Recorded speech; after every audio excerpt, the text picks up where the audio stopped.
This story is about a black entrepreneur who returned to Dallas for peace, but found himself trapped in a quiet storm, one hidden behind antique walls, encrypted footage, and a housekeeper with more history than he expected. What begins as a simple test of trust unfolds into a revelation of systemic betrayal, personal loss, and the burden of inherited suspicion. It's not just about what you see, but what you choose to believe.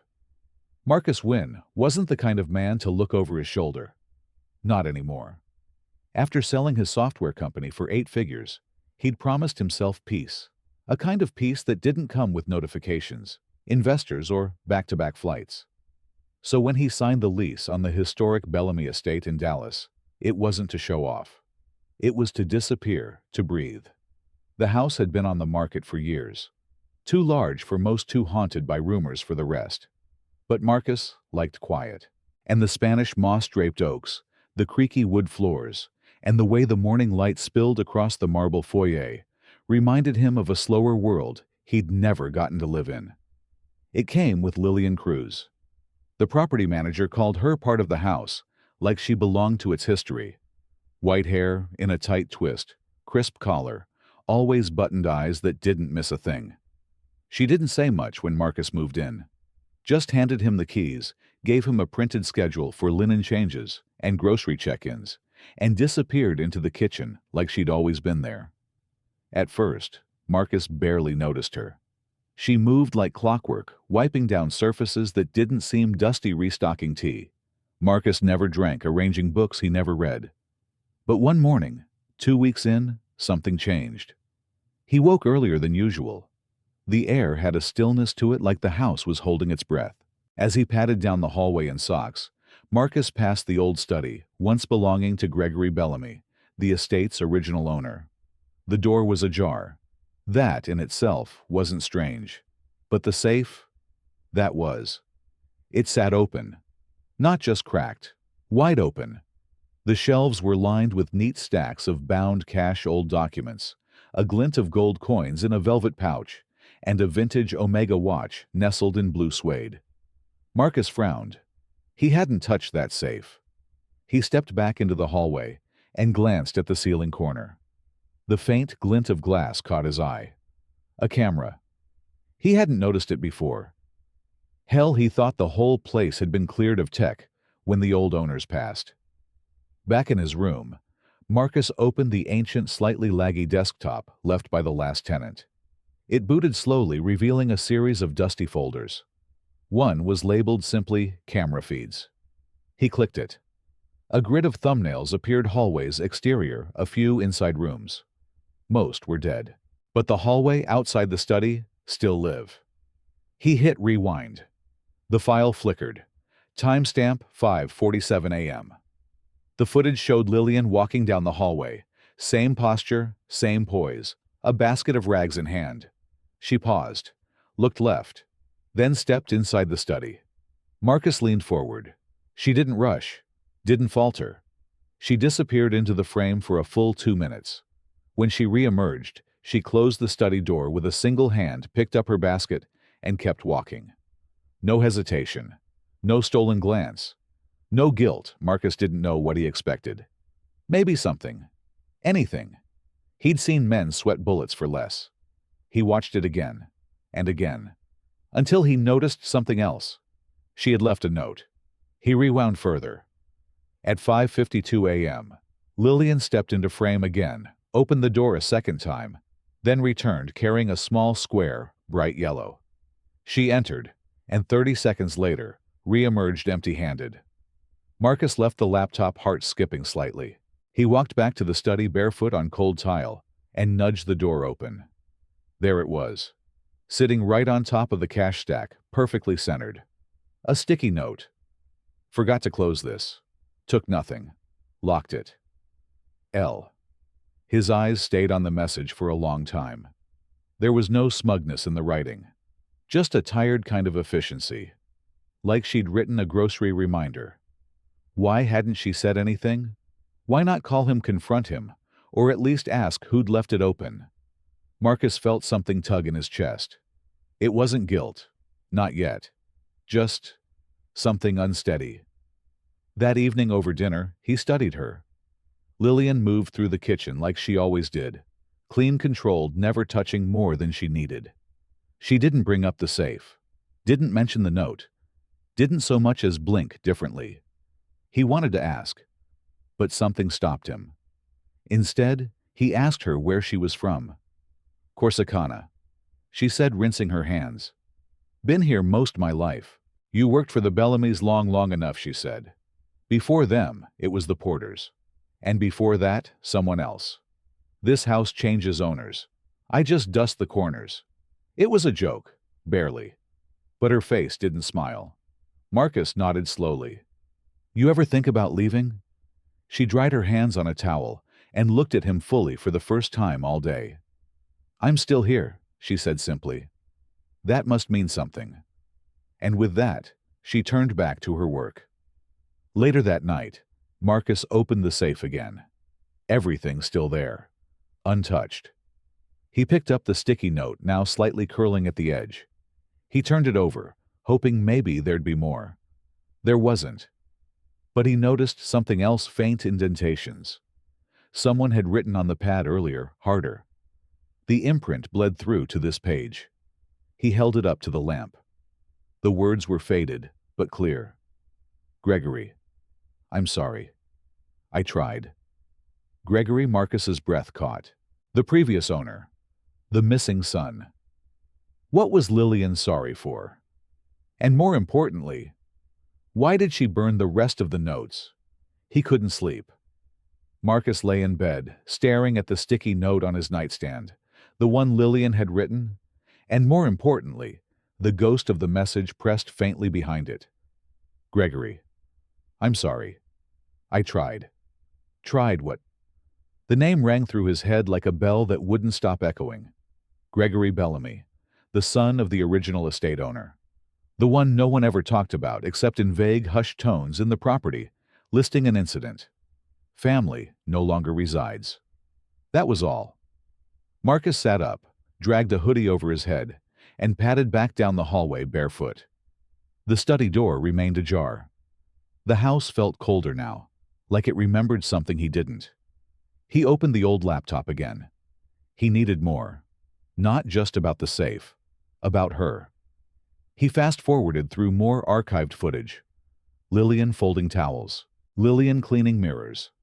Lillian entering rooms she didn't need to. 3 times she went into the study in the last 2 weeks. Never took anything. Never lingered. But why? At 2:13 a.m., Marcus clicked pause. He pulled up the lease agreement saved to his email, buried in PDF attachments. He scrolled to the fine print. And there it was, in legalese. All surveillance infrastructure shall remain untouched per estate terms. No tenant shall disable or interfere with archival security systems established prior to 2004. What? He hadn't noticed that before. Or maybe he had skimmed past it, assumed it was irrelevant. But now it felt deliberate. Someone wanted those cameras to stay. He picked up his phone and texted the number listed for local property liaison. Need to speak in person. Urgent. About surveillance. Marcus Wynn. No reply. By morning, the sticky note was still on his nightstand. He tucked it into his wallet. At noon, he drove 10 minutes to Oak Meadow Lane and knocked on the door of a man listed in the property records as the oldest neighbor on the block, Rudy Yates. The man answered in slippers and a Baylor hoodie, eyes sharp, despite the tremble in his hands. You must be the new guy, Rudy said. You look not scared yet. Marcus gave a tight smile. That bad house does things to people, Rudy muttered. Or maybe people do things to houses. They sat on the porch drinking bitter coffee while cicadas hummed overhead. Marcus got to the point. What happened to Gregory Bellamy? Rudy didn't answer right away. Just stared out across the cracked sidewalk, like memory lived out there somewhere. Gregory was a good boy, he said eventually. Smart. Got accepted to UT early. Then, one summer, he just stopped coming out. They said he was depressed. But I saw things. Flashlights in the study late at night. Trucks pulling into the back gate. One time, I called the cops. They didn't even walk inside. Said it was a family matter. And Lillian, Marcus asked. She was around back then. Rudy nodded. Always quiet. The maid you didn't notice. Never drove. Walked from the bus every morning. Kept her head down. Some said she was the last person to see Gregory before he vanished. Others blamed her. But I never bought it. Why not? Because when you see someone walk to work in a thunderstorm just to clean someone else's plates, you stop assuming they got time to hide bodies. Marcus leaned back, stunned by the bluntness. But if she was innocent, she was still the help, Rudy said flatly. And you know how that goes. Marcus didn't reply. He didn't need to. That night back at the estate, Marcus couldn't shake the image of Gregory's name scrawled faintly on that sticky note. The ghosts of this house weren't supernatural. They were systemic. He clicked open the oldest camera folder in the laptop, labeled 2003, 2005, and started digging. That's when he found it. An 8-minute video. Corrupted thumbnail. No audio. It showed a teenage boy, presumably Gregory, sitting in the study writing in a notebook. He looked tired, fidgety, alone. The date stamp read, August 12, 2004, 4 weeks before he was declared missing. Then, Lillian entered frame. She didn't speak. There was no sound, but she brought food, placed it down carefully, then sat across from him. Gregory showed her the notebook. She leaned forward. Her hand trembled. He reached out. They touched. Then, the screen glitched. The next frame was empty. Just the room. The chair still rocking. The door ajar. Marcus froze. What the hell happened in between? He scrolled frame by frame. In the final second, before the footage cut, something flickered in the corner of the screen, barely visible. A boot. Not Lillian's. Not Gregory's. A man's. And for the first time since moving in, Marcus felt a chill that had nothing to do with air conditioning. Someone else had been in that room. And now he needed to know, had Lillian been protecting Gregory or covering up something worse? Marcus couldn't look away from that last frame. The boot. Scuffed leather. Too large to be Gregory's, too masculine to be Lillian's. The image haunted him, not because of what it confirmed, but because of what it refused to explain. Someone else had entered that study all those years ago. Someone who had never been mentioned, never been caught on any official report, and yet there they were, captured by a camera meant to be forgotten. He played the clip again, frame by frame, praying for more. But the footage ended there. No sound, no face. Just that boot, and the eerie silence of a door left open. Marcus sat back, his chest tight. What if Lillian had never been the suspect? What if she'd been the witness, and worse? What if she had stayed all these years not out of duty, but out of guilt? He couldn't sleep that night. He barely moved. He kept playing the clip, writing down timestamps, trying to piece together a puzzle no one else seemed to care about anymore. But something in him refused to let it go. By morning, Marcus needed answers. Not from the cameras. From her. He found Lillian outside clipping herbs from the garden she kept neat along the west wall of the house. Rosemary, lavender, basil. She looked up when she saw him squinting slightly in the sunlight. Something wrong? She asked, not stopping her hands. Depends, he said, trying to keep his voice even. Did you know there were still working cameras in the house? Lillian didn't flinch. Of course. You knew they were recording, I did. And you never said anything. She stood up slowly, dusting her gloves against her apron. Wasn't my place. They were there before you, and they'll be there after. Marcus stepped forward. That video from 2004 of you and Gregory in the study. What happened after? She held his gaze. For a long time she didn't say a word. Then she sighed. I wasn't supposed to be in there, she said. His father made that clear. Gregory was troubled, they said. But he wasn't.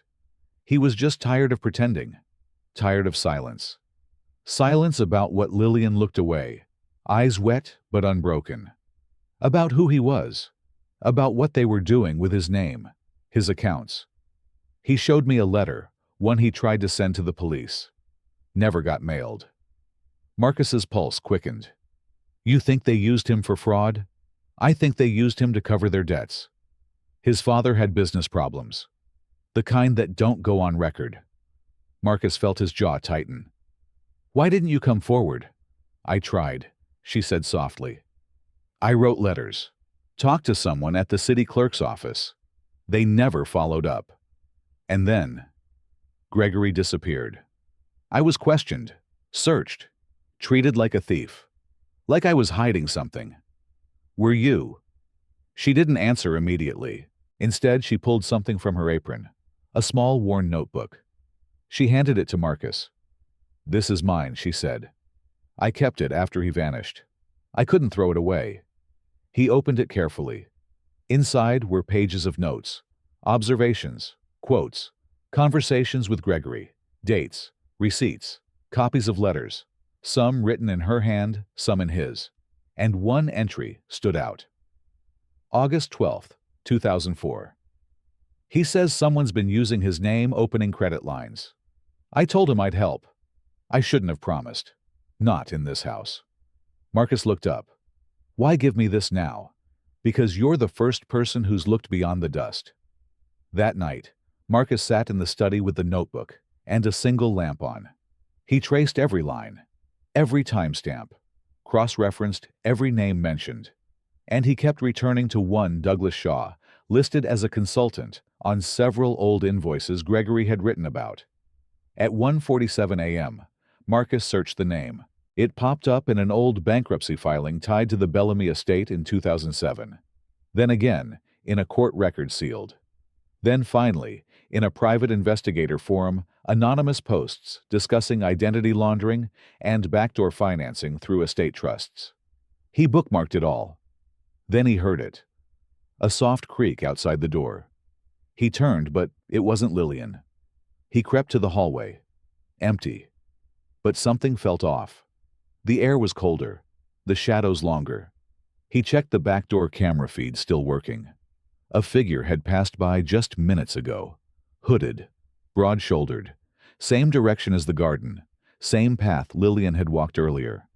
He grabbed a flashlight and ran outside. But the garden was empty. Only the faint scent of lavender remained, and a folded sheet of paper tucked beneath a stone. He picked it up, written in Lillian's hand. If I don't come back, don't trust the man in the blue car. Marcus looked toward the alley where his neighbor usually parked. The blue BMW was still there, but the engine was warm, and the driver's seat was empty. The seat was still warm. Marcus reached out and touched the hood of the blue BMW with the back of his hand. It radiated faint heat under the cool night air. Whoever had been inside had just left. His pulse quickened. He glanced around the alley. Nothing moved except the slow sway of the hedges. The silence didn't feel natural. It felt staged. As if the house, the neighborhood, the very air had paused to see what he'd do next. He unfolded the note again. If I don't come back, don't trust the man in the blue car. Lillian had written it quickly, her usually neat script slightly slanted like she'd been rushing. But it wasn't the urgency that struck Marcus. It was the certainty. She hadn't said if something happens. She had said, if I don't come back. That meant she'd left on purpose. Marcus scanned the alley once more, then turned and headed back into the house, locking the door behind him. For the first time, the estate felt like a cage. Too many rooms, too many doors, and apparently, too many secrets. He didn't sleep. He sat in the study with Lillian's notebook spread across the desk, the safe still locked beneath it, and the flickering camera feed paused on the corner of the garden. She was gone. And Marcus knew it wasn't random.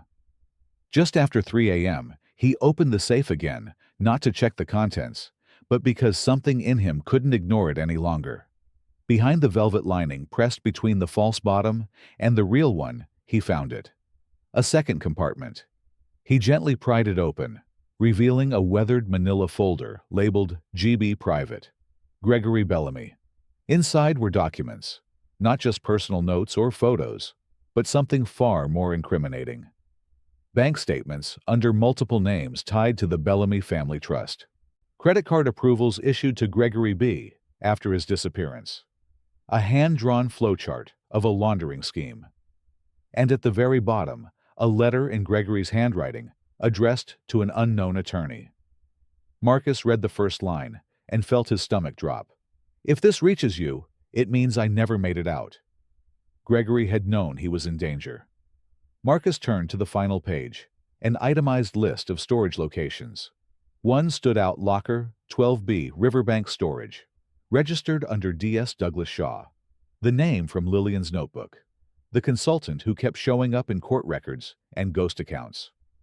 By sunrise, Marcus had made up his mind. He drove to Riverbank Storage, a concrete maze of climate-controlled units off the I-30. The clerk, barely out of high school, raised an eyebrow when Marcus presented the old printout Gregory had left behind. "You family?" the clerk asked. Marcus hesitated. "Something like that." "Locker 12B's been vacant since '08, the kid muttered, pulling up a record on a dusty monitor. "Lease expired. Never renewed." "But, hang on." He squinted. It was never cleared out. The kid walked Marcus down a long row of corrugated metal doors, the buzz of fluorescent lights overhead giving the whole place a morgue-like chill.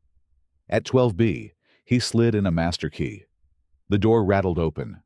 The light flicked on. Inside was a single steel filing cabinet. No boxes, no junk. Just that. Marcus approached slowly. Dust coated the top. It hadn't been touched in years. He opened the top drawer. What he found was staggering. Copies of fraudulent IDs. Applications for business licenses under shell corporations. Notes signed DS about offshore transfers. And tucked behind the files, a Polaroid. Gregory, sitting at a desk. Behind him, an older man with graying temples and a too-wide smile.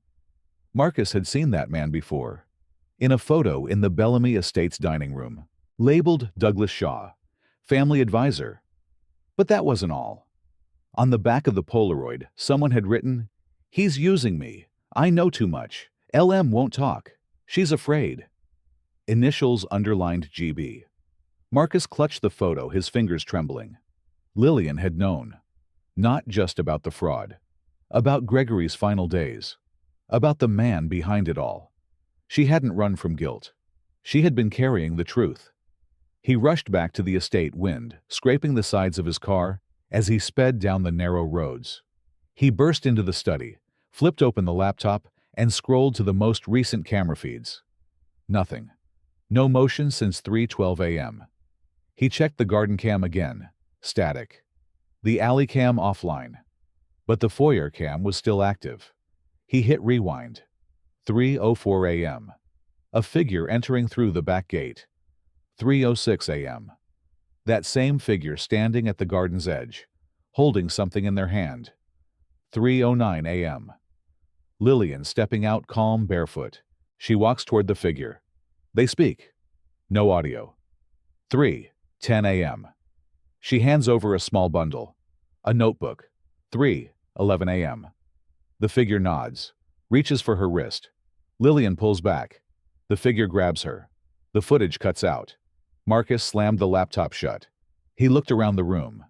It wasn't just about Gregory anymore. Someone had come back for Lillian. And the worst part, that someone knew she was about to reveal everything. Because only one other person had read that notebook. Him. Marcus stood frozen in the study. The echo of that final frame burned into his vision, Lillian resisting. The figure reaching for her. Then nothing. Just dead air, static, and a sickening silence that stretched far beyond the edges of the screen. She was gone. And whoever had taken her knew exactly what she had, and who had seen it. Him. Marcus backed away from the desk, his breath shallow. Every instinct screamed to leave the house, to run, but something heavier held him still. Guilt, maybe. Or duty. Or the knowledge that he might be the last thread left tying Gregory's truth and Lillian's dignity to the light. He had to act. By noon, Marcus was sitting in a small, overlit office in downtown Dallas. The man across from him wore a badge clipped to his belt and a badge of boredom across his face. Officer Conley, Homicide Division. He hadn't taken notes yet. Marcus laid everything out: the footage, the documents, the storage unit, the photo, the letter from Gregory. When he got to the part about Lillian being taken, Conley finally raised an eyebrow. Taken, he repeated. By who I don't know, Marcus admitted. But I have the footage. And you waited. How long to report this? Marcus clenched his jaw. 8 hours. I needed to process what I saw. I didn't want to make false accusations. The detective sighed and leaned back. Look, Mr. Wynne, I appreciate your concern, but Ms. Cruz is a grown woman. If she walked off, that's not a crime. She didn't walk off. You don't have proof otherwise. The footage you're talking about from an estate with over 20 years of undocumented surveillance. That's not admissible without verification. Marcus narrowed his eyes. So, you're not going to investigate. We'll file a missing persons report. Maybe knock on some doors. But unless there's evidence of force or foul play. Conley shrugged. That was it. Marcus left the station furious. It wasn't just Lillian they were dismissing. It was every page of Gregory's warning. Every whisper she'd preserved. Every step she'd taken in silence. If no one else would investigate, he would. That night, Marcus returned to the estate and pulled open the encrypted backup folder from the laptop, one he hadn't noticed before. It required a passcode. He tried Gregory's birthday. Nothing. Then, the year Gregory disappeared. Still, no luck. Finally, he tried Lillian's birthday, the one he remembered from the lease application she handed him weeks ago. It unlocked. Inside were dozens of archived video clips, each labeled with initials and dates. Some of them matched timestamps from entries in her notebook. But one file stood out: DSint, Sep 2004, final. He clicked it. It was grainy, shot through a hidden camera, possibly inside the study. Douglas Shaw sat across from a much younger Gregory. The boy's hands were clenched on the table. You want out, Shaw said, smiling too wide.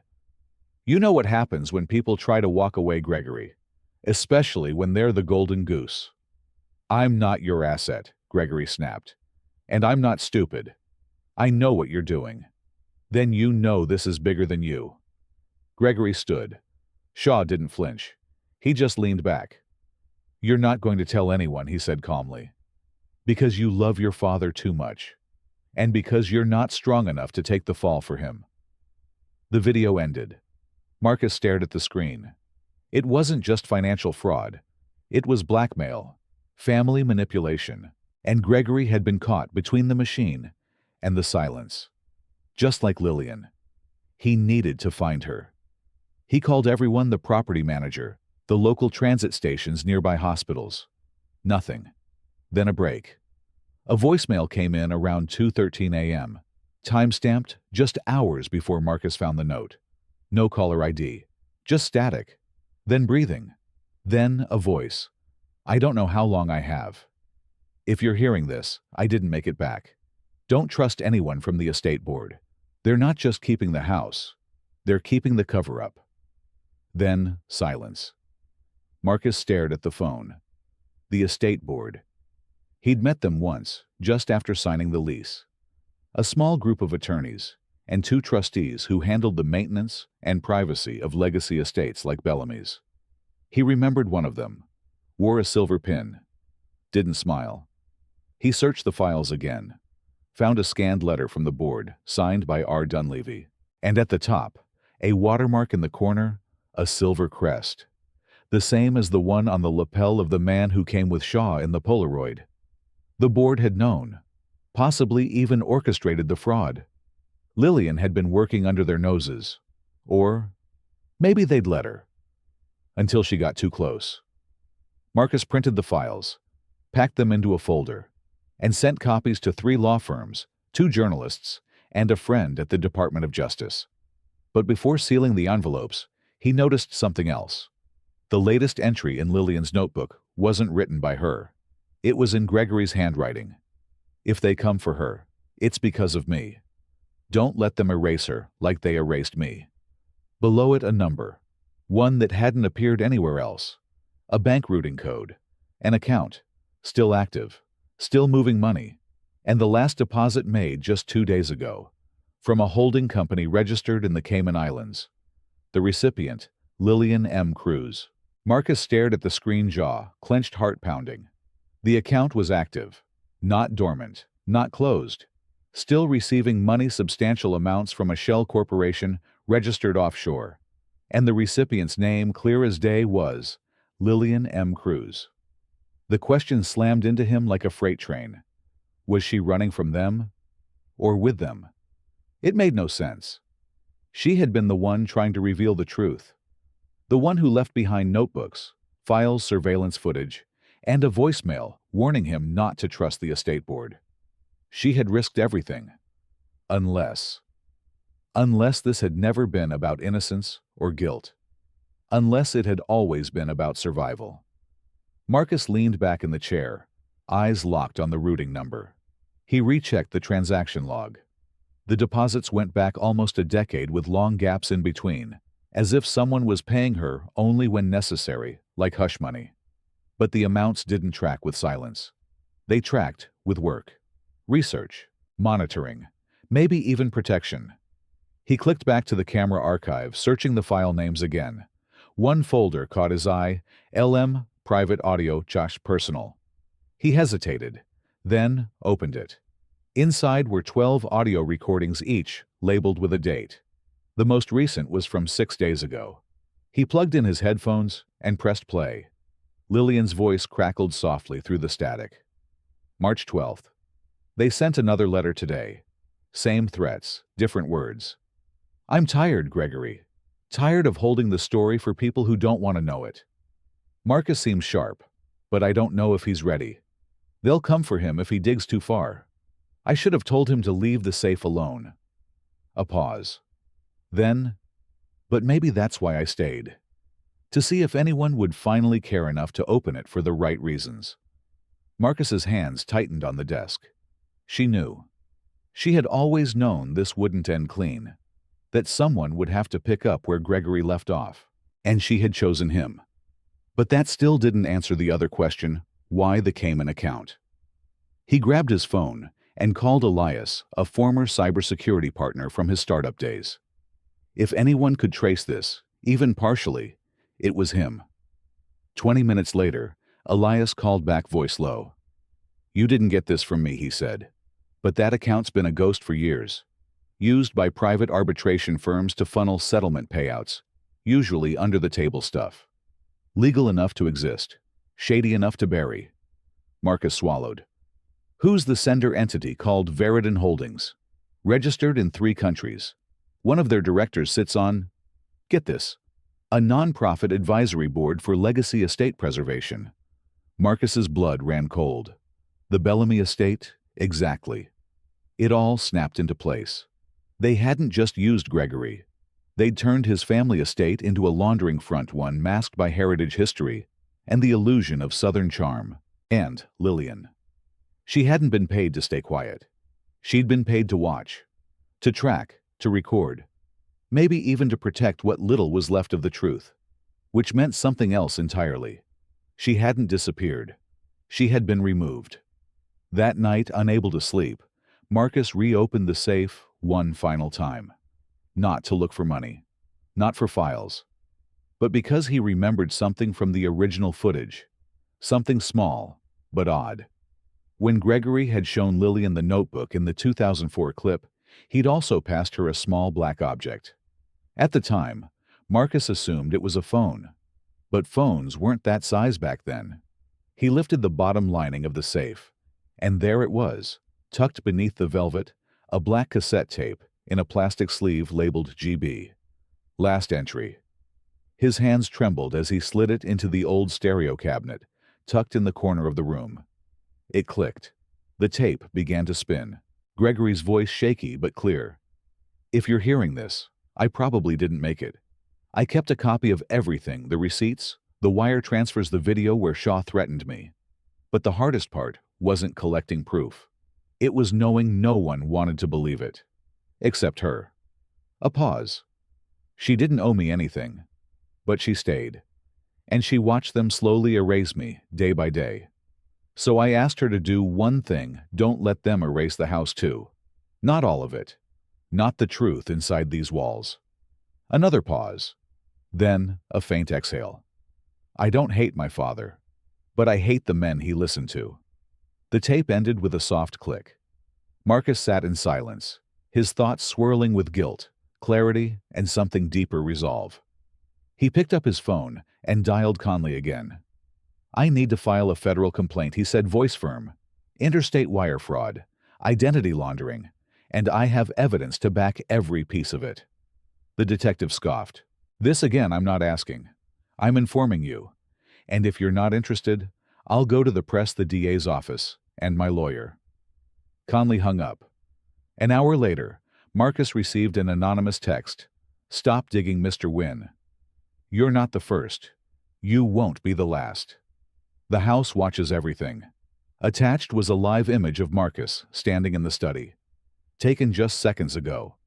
He looked around slowly, but he already knew the cameras were still watching. The difference now. So was he. The photo was fresh. Too fresh.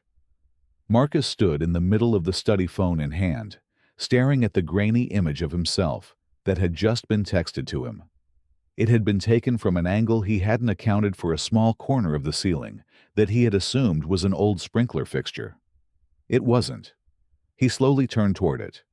There, barely visible behind a layer of dust and aged molding, was the lens. Still blinking. Still live. Still connected to something or someone watching him in real time. He should have been afraid. But after everything, the tapes, the bank records, Gregory's voice, Lillian's warning, fear no longer had room to root in his chest. It had been replaced by something stronger: defiance. Marcus grabbed a chair and stood on it. With one hard twist, he ripped the fixture from the ceiling, wires dangling like exposed nerves. The blinking stopped. Then, he moved through the house room by room, finding every hidden eye. The one in the bookshelf. The one behind the vent. The one nestled in the corner of the guest bathroom. He dismantled each one, until the house went still. Dead silence. He sat at the kitchen table as dawn crept in through the blinds. His inbox pinged. 3 replies.